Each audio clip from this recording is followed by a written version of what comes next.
Hi, I'm Genetically Modified Skeptic, and you're watching Atheist Edge. All right, so welcome to Atheist Edge. I'm TJ. We've already had an outtake today, so There's your outtake. So there's, we've got good stuff already. We haven't even talked about anything yet. So I have Courtney with me here. I've got Jim. I got Courtney. We're gonna talk a little bit today about some psychology stuff. So. Why am I here? You could just do it with no, her. I mean, but you like Jordan. I mean, you're Jordan B. Peterson. Yeah, Is this the okay? So yeah, that's a good segue because what it is I watched a video. It was an excerpt from a podcast that Jordan B. Peterson did with a clinical psychologist called Warren Farrell.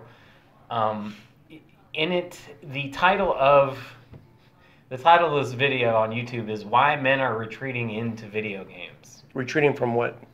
So the thing is that in a nutshell, what's being posited is they kind of they kind of develop this argument that is basically, since men are not receiving father involvement in early childhood, that there is a system of rewards present in video games that they didn't get to develop, that they didn't get to fully experience or develop during early childhood. So that's why they're retreating. So retreating from relationships? Retreating from relationships or reality or accomplishing things in their life.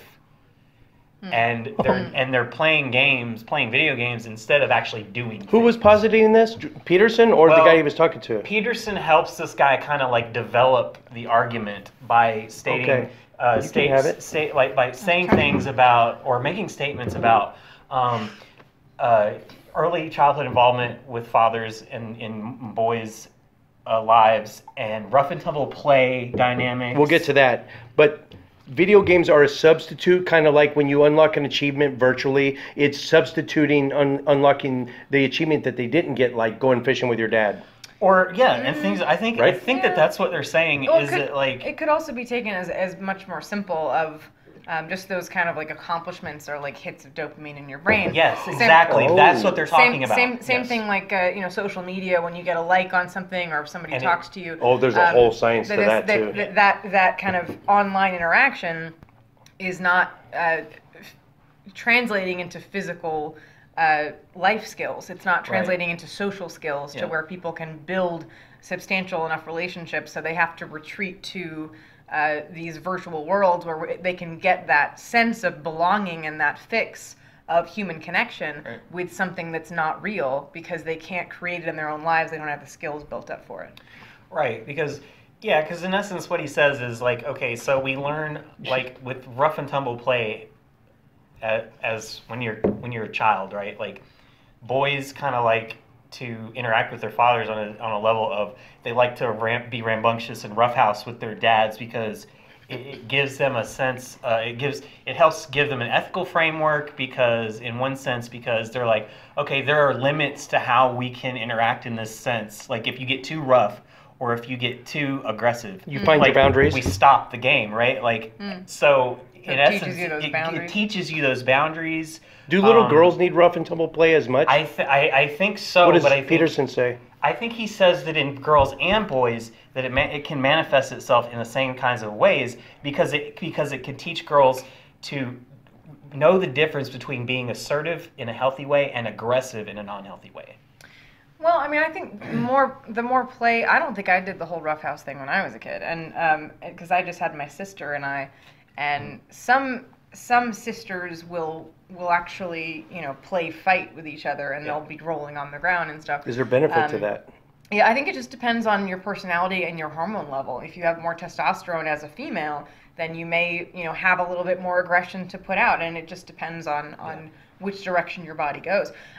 But I remember playing like dolls and house when I was a kid, but with that kind of thing, you learn other things. You learn interpersonal things, and you learn caring, and you learn these basic human connection skills that kids going out and playing versus being on a video game, there are different benefits to the video game. I don't think that that's all negative. I don't There's either. eye-hand That's kind of what coordination my things. problem Yeah. with some of the stuff that was being said was. And who's to say that the skills you're learning in this virtual world aren't just as real in the real world? They could translate, right? Is that what Yeah, you're saying? and, Like, they could and I translate. think the only thing that I think would be something to at least look for is social skills, because if you spend a lot of time alone, and it depends on what game you're playing. If you're engaging with other people, then maybe that's not the case. But in terms of like interpersonal, physical, relationships and connection, those things,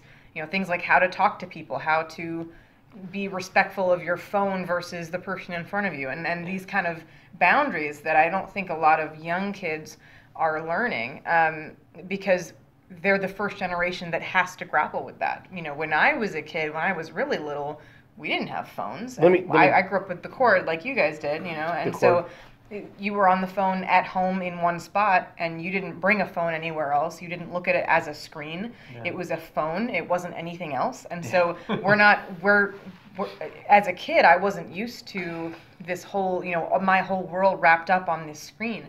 And so I think as generations get younger and younger, when they're developing in this screen world, we're just going to see maybe they have more potential for where they're going in the future, and maybe they'll develop skills that are just different but just as good.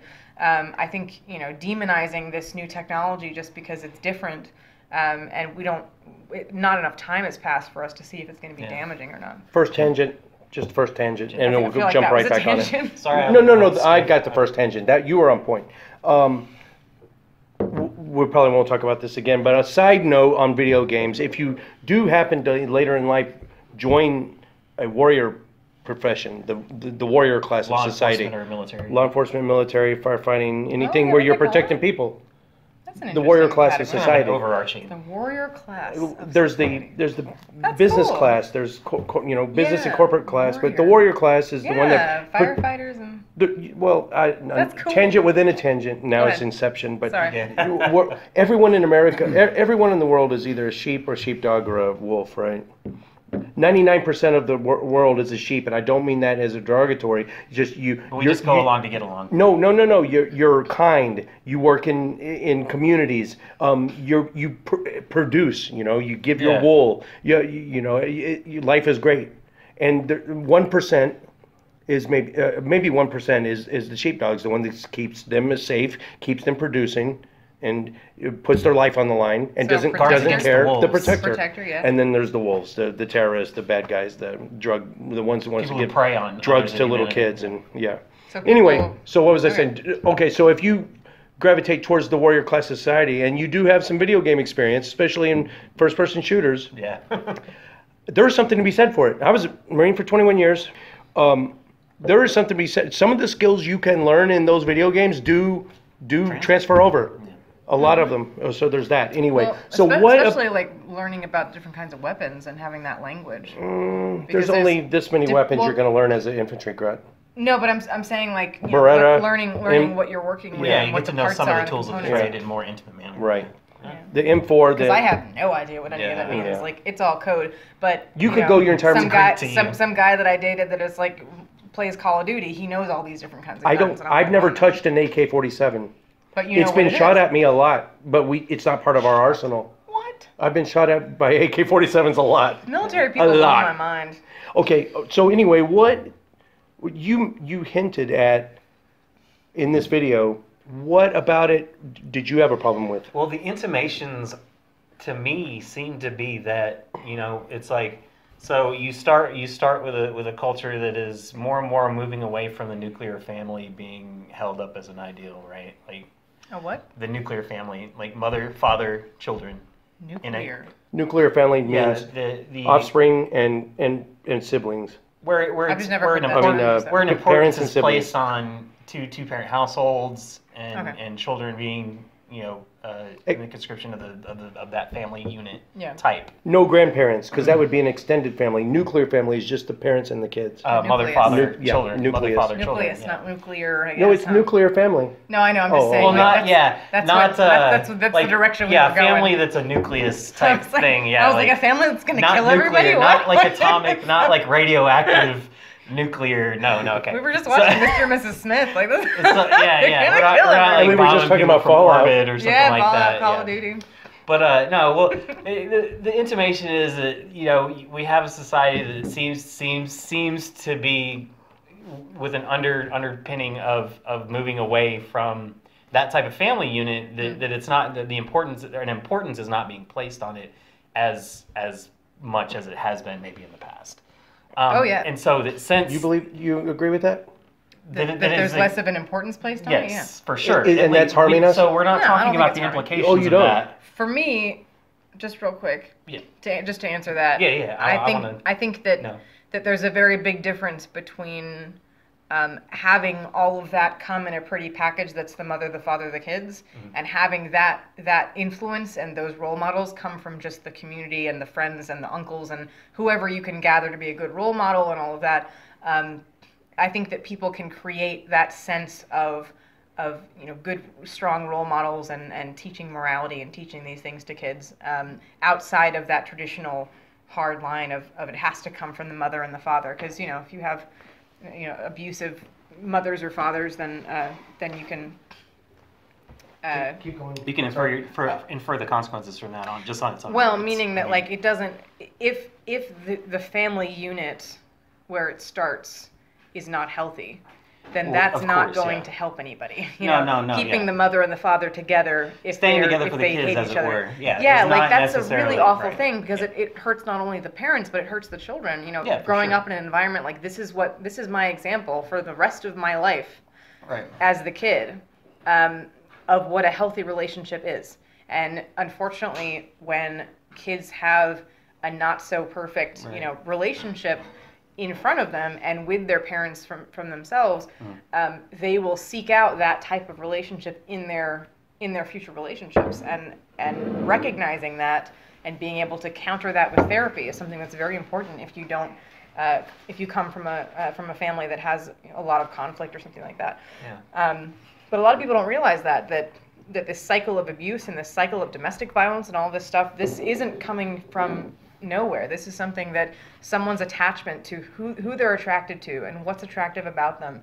And, everything that they're drawn to as a human being is based in the love that they started with in childhood. And so we're bound to that as human beings unless you can counter it with a lot of therapy and work through your triggers of what you find attractive and what you are drawn to and what feels healthy as a relationship to you. Yeah, I agree with that. It was just that the only thing that bothered me is that, like, they went down this whole like primrose path of, importance isn't being placed on fathers being present in children's lives anymore. So then that turns Fathers being into present, what? present in the children's lives at an early age. All right.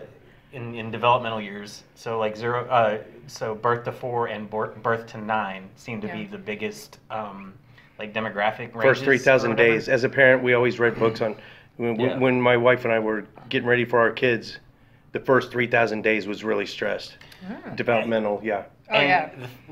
As an aside, one of the funny things I think that they say that they're mentioning is they say Farrell in this discussion cited studies that looked at life expectancy indicators in different demographics of children. Like they took a demographic, they say so they went birth to 9 years of age, right? And he said that this study says that children from 0 to 9 without father figures in their lives, without significant father involvement in the child's early development. That's two different things. Right. Well, okay. So significant father involvement, right? Like it could be the father was there but not involved. Well, meaning Or if they have not if they have a father figure to replace their actual father. Right. Then that wouldn't count, right? Right. Like, so they're saying no. That's an important distinction to make. Okay. So then they're saying that so this study basically says that overall, children from 0 to 9, if they don't have significant father figure involvement, the life expectancy is 14% lower. Yeah. And then if you go further, it's 40% less for boys than the overall average of 14% lower. So boys and men suffer even They're greater. affected more. They're affected more by the absence of a father figure from 0 to 9. That makes sense. So then a girl would be with an access of a mother, because maybe. it's 14% overall, and then it's another 40% on top of that 14%. That's probably why it's probably on its head if you look at absent mothers for it has a bigger effect we on haven't women even than men. touched on that. I'm just saying that's probably why that is. Larry Elder, because there's a someone to model who you are with. This ties into Larry Elder. You know who that is? He says the three biggest things you want to be successful in life is to maybe it's 4. It's a graduate from a 2-parent household. Graduate high school and get a job. Yeah, those are the 3. And that is Rutgers. Get a job. Rutgers University study that. Make sure it's a 2-parent household. Like basically, don't have sex out of wedlock. That's the biggest one. Like if you're gonna have a kid, get married first. The 2-parent household is the key. And graduate high school, get a job. And what's the other one? It was those 3. Yeah. Get a job. It was those 3. Yeah. Wait, work. For get what? out and work. Those 3 things for a what? successful life and for healthy development. Right. Indicators of a successful person that would grow up to be a successful adult in this society. To decrease your chance of joining the criminal workforce. Yeah, I mean, I think, but it only starts. It has to start from a baseline of opportunity, because if you start like in Detroit with really terrible education. Okay, let's take Detroit. Then that's terrible education. Don't get any gang tattoos. No, it's not about that. Well, no, hear me out. Don't get a gang tattoo. Don't get addicted to drugs, and don't do any like really heavy drugs or hallucinogens. And worst case scenario, I'm not saying this is your only option, but as military, I went in at a different level. I went in with a guaranteed promotion and a really cool job. So did you. But even if you have just you squeaked out of high school. You don't have gang tats, you can get in the military. That pays for your college. That sets you up for the rest of your life. And I'm not just military. There's other options out of the whole. Good. It can even the scales, but not always. Not just military. Other things can even the scales. Things like military can. But dock no, working, I mean, crab fishing. Yeah, I mean, but so like it's just that opportunity that includes being grown up in an environment that gives you a mentality of where you can go and how far you can achieve certain things. And so if you're growing up in an environment where not only is your mental perspective of what's possible and the goals that you have and all of the influences, all of your elders, all of the people who are your role models, if they have a certain level of a certain baseline of their life, then that's your starting point sometimes. But would you agree in his scenario, JBP's scenario, or Larry Elder or whoever, but let's say Detroit again, you got 2 kids, 1 single parent living with mom. Mm-hmm. The only thing different on this one is he's got both his parents at home. Do you think he's got a significant advantage? Yeah. And that has to do with opportunity. But it depends on who those parents are. You can all other things being equal. Yeah, he's got a significant advantage. Yeah. Yeah, and then, but you also have to remember outliers like Obama. That's a single parent household. Yeah. We're not saying that it's impossible for some anomaly, exception to the rule. Yeah. So on average, like if you put all those into a formula and make everything else equal, then yeah. I don't think it's necessarily an exception to the rule in the sense that you're thinking of it like. It just means that it's statistically more unlikely. Okay, that sounds better. You know what I'm saying? Yep. It doesn't mean that it's impossible. Yeah, that's what an outlier means. Right.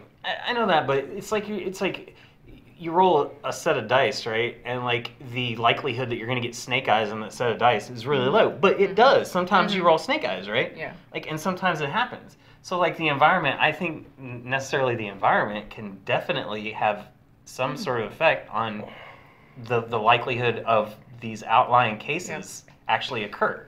Yeah. But I have a lot of this on my mind because I've recently been doing the audiobook of Trevor Noah's Born a Crime. Oh God, what is that? Trevor Noah. Trevor Noah. Well, he ruined the Daily Show for starters. What? No, I think I it's stopped good. watching. I've completely boycotted it. It's different, but it's we're still off on a really tangent amazing. now. Do you want to talk about Trevor Noah real quick? No, I'm just All saying. right. No, he was talking about Chris. about the environment of growing up in environments like I think the it's hood. socioeconomic as far as like what and has the how- major impact Well, on that. he was saying that the major goal when you grow up in the hood is to get out, and if you can get out and build yourself up away from that environment and then come back and help it, then you can. But It if seems you, like there's an any means necessary Right. mentality to that. Though. But Trevor Noah was saying if you never leave, that environment will always keep you down because of the kinds of things that happen in that environment. That you'll be driving down the street and something's going to happen to you or your car or your kids or whatever. That family members, they're always going to be pulling you back down.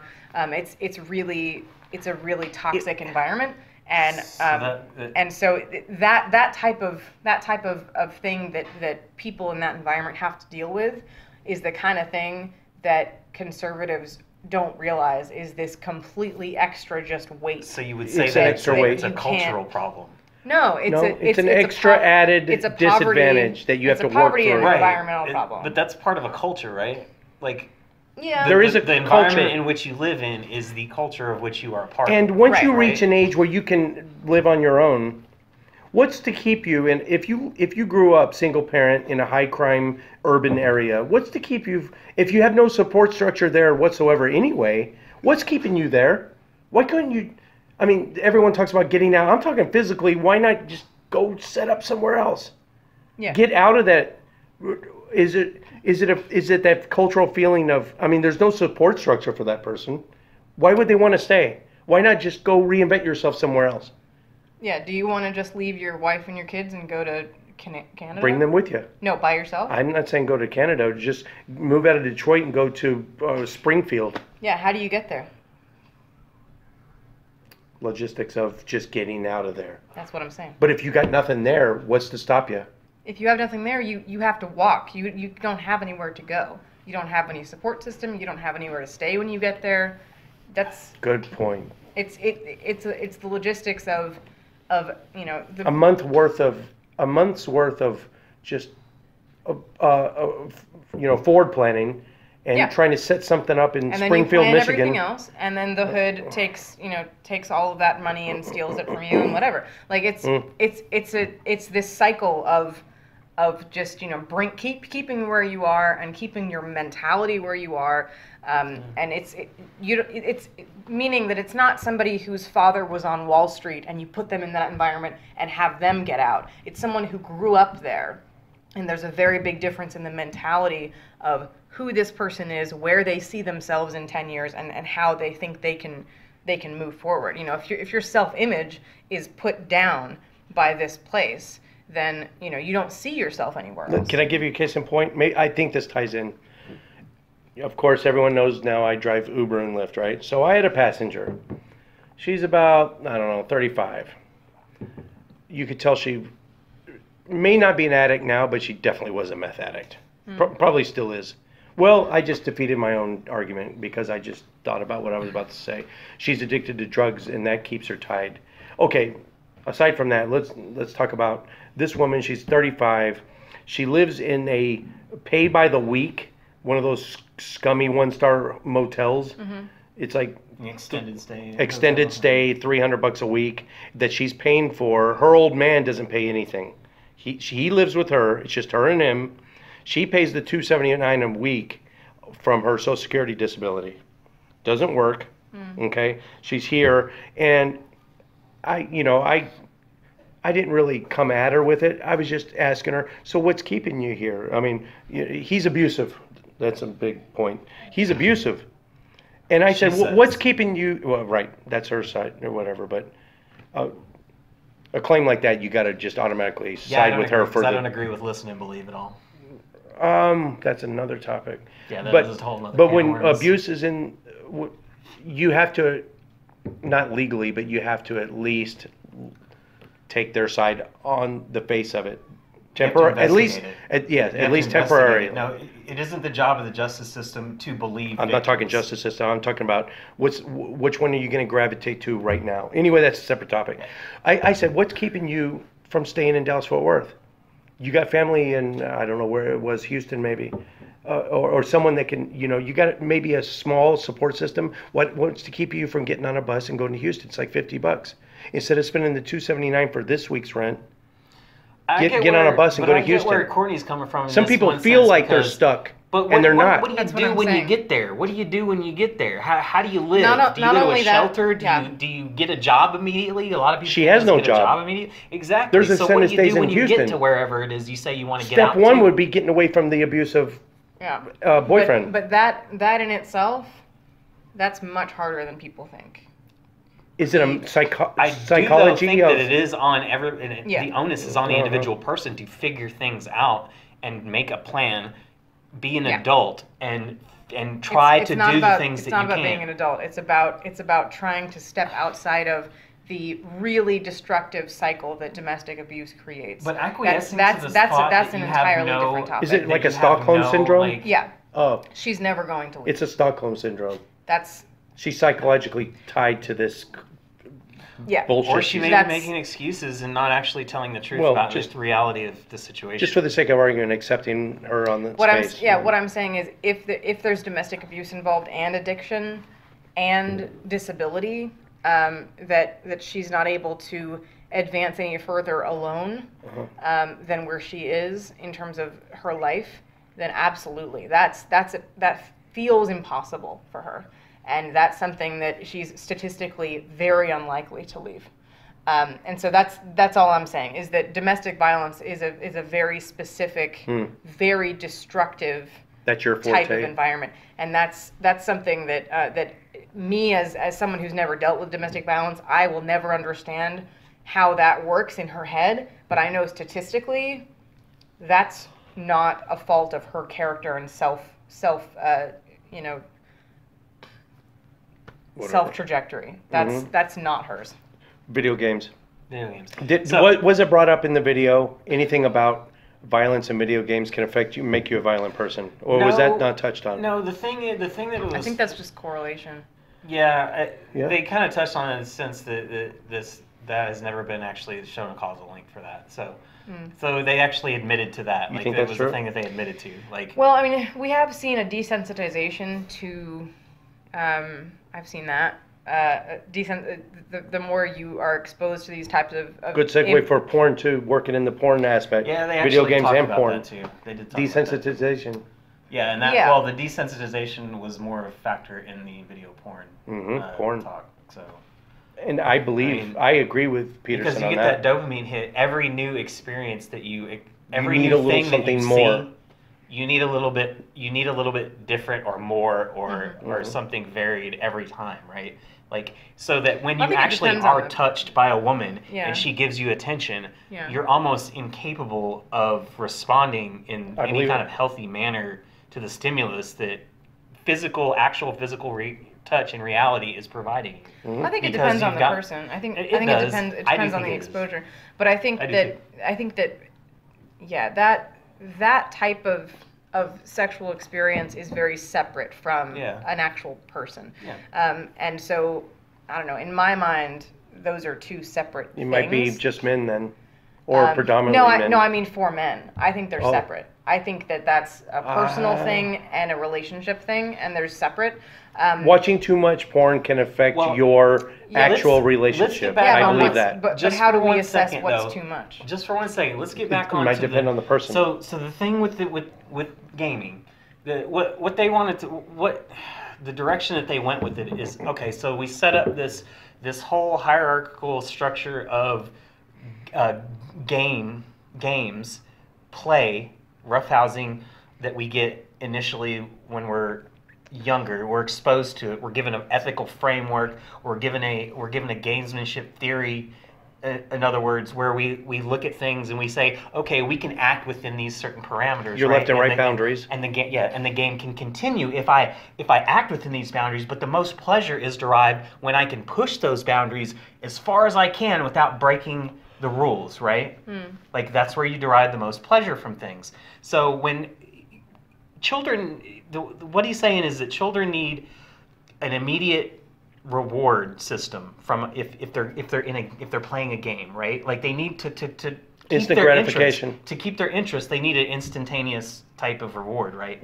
So what they're saying is that when men retreat into video games from this, they say that it's from this deprivation of father involvement when they're children and rough and tumble play and stuff like that, that video games offer them not only an immediate reward, but a long-term goal that they can work towards. And that if they learn how to manipulate the system within the parameters of the game, that it gives them those immediate dopamine hits. And plus, it gives them some sort of long-term goal to work towards, which he's saying that that children are deprived of when they don't have this early childhood structure. What is he saying is the remedy for this, though? They didn't really talk about the solutions. The solutions, yeah. The solutions. What they kind of intimated at is that it's obvious that kids need their fathers. Atheist Edge. Like a boss. Like a boss. Walking the edge of what some consider offensive. But your feelings don't matter here. Only facts. You want to go? You want to go?